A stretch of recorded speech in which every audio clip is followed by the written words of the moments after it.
Assalamualaikum warahmatullahi wabarakatuh. Kembali lagi di podcast Mawa bersama saya Sofila yang akan menjadi host selama beberapa menit ke depan. Kali ini kita kedatangan bintang tamu yang luar biasa, yaitu Kak Wildan. Silahkan Kak Wildan untuk memperkenalkan diri. Nah, perkenalkan, nama saya Wildan Arasyada dari KPMJ, Komunitas Pecinta Makanan Jawa. Saya sendiri selaku Ketua KPMJ Cabang Bontoro. Kali ini Kak Wildan membawa makanan tradisional apa nih? Nah, jadi saya kali ini akan membawa makanan tradisional yang cukup banyak dikenal oleh masyarakat Jawa, apalagi yang masih bau-bau kejawen gitu. Wah. Jadi saya kali ini membawa jenang abang atau yang biasa disebut sebagai jenang sengkolo.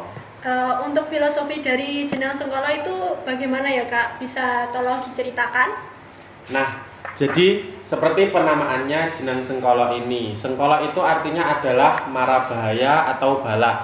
Jadi dengan adanya jenang sengkolo ini filosofinya adalah berdoa agar dijauhkan dari segala bala mara bahaya yang ada di wilayah tersebut. Selanjutnya filosofi yang kedua itu kenapa warnanya merah dan putih. Merah itu melambangkan keberanian dan putih itu melambangkan kesucian.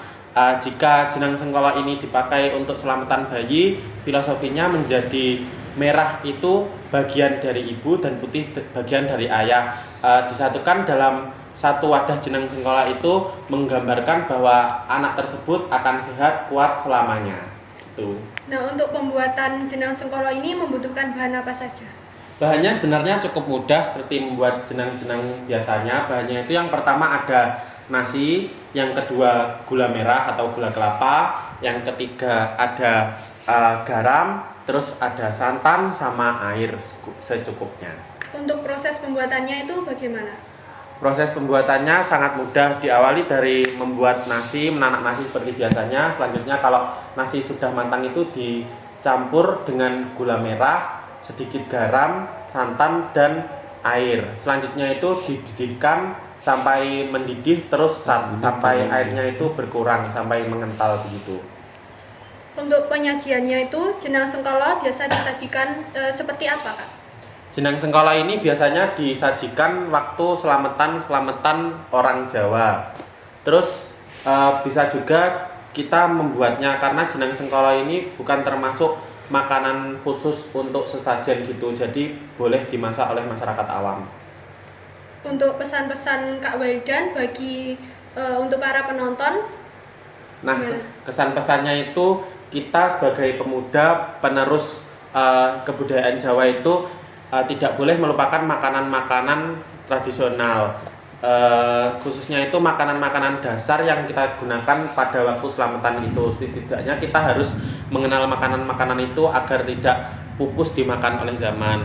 Oh iya, satu lagi Kak Sofila, saya juga ada fun fact mengenai jenang sengkolo ini. Kata orang tua dulu-dulu, jenang sengkolo ini kalau waktu selamatan itu ketika si dukun masih mengajarkan, masih membaca kajatnya si pemilik rumah itu, kita sebisa mungkin kalau kita punya penyakit ya kita meraih jenang itu langsung kita makan, nggak usah nunggu kajatnya selesai. Sebelum kajat itu selesai kita harus udah makan itu jenang biar dipermudah penyembuhan penyakit, begitu Kak Sofila. Wah, dibalik proses pembuatannya yang sangat sederhana, ternyata memiliki banyak filosofi yang sangat mendalam. Terima kasih Kak Wildan atas ilmunya hari ini. Semoga podcast kali ini dapat bermanfaat bagi kita semua dan menambah wawasan tentang makanan tradisional. Oke, see you ke podcast selanjutnya. Wassalamualaikum warahmatullahi wabarakatuh. Waalaikumsalam warahmatullahi wabarakatuh. See you.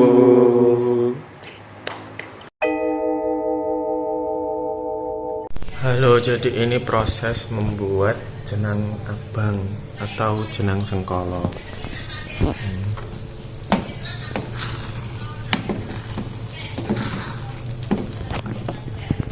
Ini buat sendiri, ndak beli.